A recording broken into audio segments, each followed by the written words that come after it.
এপ্রিলের দ্বিতীয় সপ্তাহ থেকে চুয়াডাঙ্গার উপর দিয়ে বয়ে যাচ্ছে মৃদু, মাঝারি ও তীব্র তাপপ্রবাহ।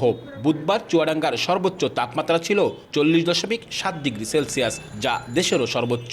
টানা দ্বিতীয় দিন দেশের সর্বোচ্চ তাপমাত্রা ছিল এই জেলায়। প্রচণ্ড দাবদাহে হাঁসফাঁস অবস্থা বাসিন্দাদের। শুধু এবছরই নয়, আবহাওয়া অফিসের তথ্য অনুযায়ী গত বছরও টানা প্রায় 13 দিন সর্বোচ্চ তাপমাত্রা চুয়াডাঙ্গায় রেকর্ড করা হয়েছে। এবারও 40 ডিগ্রি সেলসিয়াস বা এর আশেপাশেই থাকছে তাপমাত্রা। প্রচণ্ড গরমে মানুষ একেবারে স্বস্তি পাচ্ছে না, কোনো কাজকাম করতে পারছে না। চোখ মুখ সব জ্বলে যাচ্ছে, হাতে মুখে পানি দিচ্ছি, বের হয়ে পড়াটা খুবই কঠিন হয়েছে। একদণ্ড ঠান্ডা কোথায় পাওয়া যায়, এই গাছতলায় দাঁড়িয়েও সেভাবে পাচ্ছে না। উত্তাপ এভাবে বেড়ে চলছে। আবার শীতে চুয়াডাঙ্গায় সর্বনিম্ন তাপমাত্রা 6.6 ডিগ্রিতে নেমেছিল, যা ছিল দেশের সর্বনিম্ন। ভিশন এসি নিয়ে এলো মানিব্যাগ গ্যারান্টি অফার।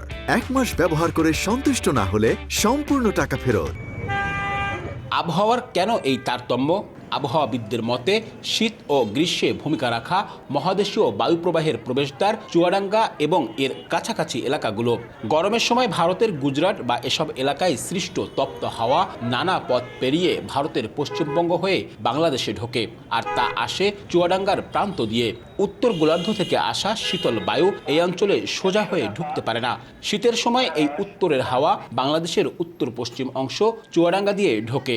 এছাড়া জলাভূমি কম থাকা, কর্কটক্রান্তি রেখার খুব কাছাকাছি চুয়াডাঙ্গার অবস্থানের কারণে চুয়াডাঙ্গার আবহাওয়া এমন বলে মত বিশেষজ্ঞদের। কর্কটক্রান্তির কারণে যে সূর্যে এখন দেখা যাচ্ছে কর্কটক্রান্তির কাছাকাছি আছে, তো সেই কাছাকাছি থাকার কারণে ওই এলাকাটা, ওই বেলটা দিয়ে দেখা যাচ্ছে যে সূর্যের তাপমাত্রা, সূর্যের অবস্থানের কারণে, সমতল ভূমির কারণে এবং বেলে মাটি হওয়ার কারণে আমাদের এই টেম্পারেচারটা বেশি হচ্ছে গরমের সময়।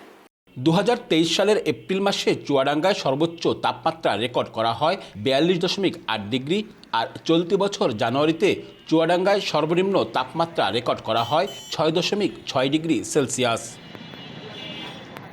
আব্দুল্লাহ আল মামুন রুবেল, সময় সংবাদ, চুয়াডাঙ্গা।